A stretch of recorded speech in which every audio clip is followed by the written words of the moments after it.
So what's up guys, so for this video guys, magre-repair tayo ng rice cooker. So tatak niya ay black decker. So ang problema nito guys ay fuse. So turo ko sa inyo kung paano papalitan ng fuse yan. So papakita muna natin yung outlet natin na may supply. So yan po yung ating electric fan. Pag sinaksak natin, iikot po yan. Yan.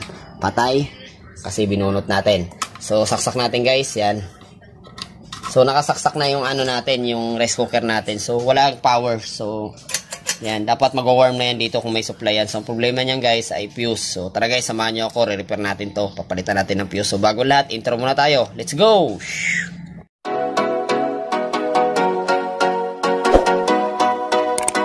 So, guys, so bubuksan natin yung rice cooker. So, sa mga ganitong plug guys, so may fuse po yan dito. So, chinik ko na yung fuse niya na meron po yan. Goods po yung fuse niyan. So, may fuse yan dito. Pakita nga natin sa inyo para makita. May fuse po yan. I-check mo rin yan to. Dapat chinecheck nyo yung fuse na yan. So, okay na yung fuse na yan guys kasi chinek ko na yan. May power po yan. So, ang problema nito ay kanyang fuse. So, papakita natin para malaman natin may power talaga yan. So, bubuksan natin yung rice cooker, yung likod. So, balik ko lang to guys. Para makita natin yung loob na may supply yan. Kasi kung putol ang fuse nito guys, yung isang linya nito sa isang cord, di na natin madidetect kasi kung sira ang fuse, good yung fuse. Papalitan natin. So, bubuksan natin yung rice cooker. Buksan natin yung likod. Ayan. So, bubuksan ko lang to guys. Walang kukurap para ano natin. Let's go. Ayan guys. So, kakaiba pala yung tornilyo nito guys. So, papakita natin. Close up natin. So, ano siya? Star. Ayan, star. So, dapat meron kang mga impact. Impact na ganito guys. Kasi, mabubuksan mo naman yan sa ganito. Sa flat screw. Kaya lang, diskarte nyo na lang din. Pero kung ako, meron akong impact. So, buksan natin to. Hanap tayo dito ng kanyang triangle screw. Hanapin natin yung triangle screw. Ito guys, ayan. Triangle screw, ayan. So, kunin natin tong ano, bubuksan natin loob. Ayan. Sakto yan guys, ayan. Ayan. So, bubuksan natin para makita natin loob. Para ituro ko rin sa inyo. Let's go. Okay, so nabuksan na natin loob. Meron siyang ground for safety. Para hindi ano, may ground siya. Ground on earth. So, itong fuse guys, sira. So, pakita natin sa inyo kung bakit sira ang fuse. Tester natin. Para ma-prove talaga nating sira talaga yung fuse. Ayan. So, kita ba yung ano? Dito natin lagay. Yung makikita ng mga manonood nating followers natin ni Astroboy TV. So, ayan. So, patayo na natin para makita nyo. Ayan. Nakita nyo ba yung ano? Parang hindi yata kita. Ayan. So, kita, lagay natin sa continuity. So, kailangan babaser yan guys. Kailangan may baser. So, may baser. Check natin yung outlet guys. Para makita nyo may power talaga yan. So, check natin, lagay natin dito yung ano. Hanapin natin dito yung line 1. Hindi yan ang line 1. Ito. Line 1. Ito yung line 1 nya. Good. Tapos yung line 2, ito yung kanyang line 2. Ayan, saan papunta? Ayan, dito. Saan ba line 2 niya? Ay, ito pala sa kabila guys, ito. Ayan yung kanyang line 2. Ayan, line 2. Ito yung line 1. Ayan, ito yung line 1. Pakita natin, ayan. So, nagbaser siya guys. So, ibig sabihin niyan guys, buo yung fuse natin dito, walang problema. So, ito papakita natin yung fuse na sira guys. Ayan.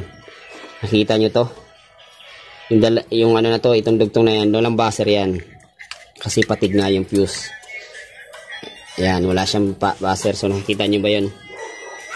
Kasi patig yung fuse. So, bubuksan natin guys. Papakita natin sa inyo para matester din natin. Papalitan natin ng fuse. Dapat same value guys. Para hindi maano yan natin. Bubuksan muna natin para makita natin yung kanyang amperahe ng kanyang fuse ng rice cooker. So, tanggalin ko lang to. Let's go! Bubuksan natin. So, gamit tayo ng ano, 9/32 na wrench. So, lagay lang natin dugtong nito. Asan ba dugtong? Ayan. Ayan, dugtong. Para matanggal natin yung kanyang ano. Huwag natin pirasahin. So, payo ko guys sa inyo kung saan nyo tinanggal, doon nyo rin ibabalik. So, kung hindi kayo ano, tandaan nyo na lang. So, bubuksan natin to guys. Tigas. Yan. Tapos yung isa guys, nakatornilyo siya. Para makuha natin yung kanyang fuse. Yan. Bubuksan natin. So, dikita ng mga manonood nating followers ni Astroboy TV. Ayan. Dandahan lang guys. Ayan. So, ayan. So, nasa ilalim siya. Tabi lang natin. Uy, nalaglag. Ayun, kunin na lang natin mamaya yan. Tanggalin natin tong para makita natin yung fuse. Tandaan nyo lang guys, huwag kayong magbaliktad at baka kayo maputukan. Kung saan nyo po tinanggal, doon nyo rin po ibabalik. Yun, tabi lang natin to. Nalaglag yung isang tornilyo doon para matanggal natin ang kanyang fuse. So yun, tandaan lang. So nasa ibabaw to. Yan, nasa ibabaw ang kanyang lock. So, tanggalin na natin yung fuse. Ayan, nalaglag. Kanyang thermal fuse. Ayan. So, yun. Tanggal na natin, guys. Bubuksan natin. Tingnan natin yung loob. So, ang kanyang fuse, guys, meron siyang 10 ampere, 250 volts. So, saan ba yung camera? 10 ampere at saka 250 volts sa 184 degrees Celsius. So, ito yung papalit natin guys, 15 ampere kasi itong nabili ni customer, 15 ampere. Pwede naman siya guys, basta yung kanyang volts ay meron siyang 250, so 185. Pareha sila ng value. So, nagkaparan lang sila sa ampere. Kasi ito 10 ampere, ito 15 ampere. Ayan, 15 ampere po. So, ito yung kakabit natin. So, tinanggal natin, dito rin natin ipapasok yan. Papasok natin sa gitna, sa loob. Para nakatago. Ayan. Pasok natin. So, papakita natin sa inyo guys na wala na pala itong hindi na pala ito gumagana para maano natin. So, nakabaser pa rin tayo sa tester natin. Ayan. So, check natin. So, wala guys. So, patid ang kanyang fuse. Yan, sira yung fuse. So, ito yung nabili nating bago. Magbabaser po yan guys kasi bagong bili po yan. Tutunog po yan. Ayan. So, ito lang yung sira, kanyang thermal fuse pag no power rin yung kanyang rice cooker. So, kabit na natin guys. So, ganun lang. Kung saan mo tinanggal, doon mo ibabalik. So, kabit ko lang muna guys. Let's go! Guys, so nakabit na natin yung kanyang bagong fuse. Ito nga pala yung sirang fuse guys. So, ang nangyari lang nito guys, magkaiba sila ng ampere. Ang ampere nito ay 15 ampere. Ito naman ay 10 ampere. Pero same value sila ng kanyang volts. Ito ay 250 volts, ito po ay 250 volts. Ang kanyang degree Celsius, 184 degrees Celsius, ito po ay 100 degrees Celsius. So, yun, lalakasan ko lang to guys. Higpitan ko lang tong para maano natin, matesting na natin. Let's go! So, guys, so, papakita pala natin na may buzzer na siya. So, ito yung pinagkinabit nating fuse. So, may buzzer na po. Ito yung tester natin. Ayan, may buzzer na siya guys kasi napalitan na po natin ng bagong fuse. So, ito pala yung sira kanyang fuse. Ito. So, babalik na natin yung cover tapos iti-testing na natin guys. Good na po yan guys. So, higpitan nyo lang to. Ito. Tapos itong kanyang tornilyo. So, pwede na natin ikabit guys. Assemble na natin. Then, testing natin. Let's go! So, guys. So, buo na. Natakpan na natin yung So, pinalitan natin dito guys yung fuse. Ayan. So, buo na. So, tinakpan na natin. So, yung kanyang screw ay triangle screw. Ayun. Lagay na natin to. Testing na natin guys. So kanina nakita mo sa previous video hindi siya gumagana kasi sira tong kanyang fuse. So isaksak na natin guys. Pag saksak rin guys, so kikita na kaagad natin yung worm. Kasi ganyan po yan. So saksak natin.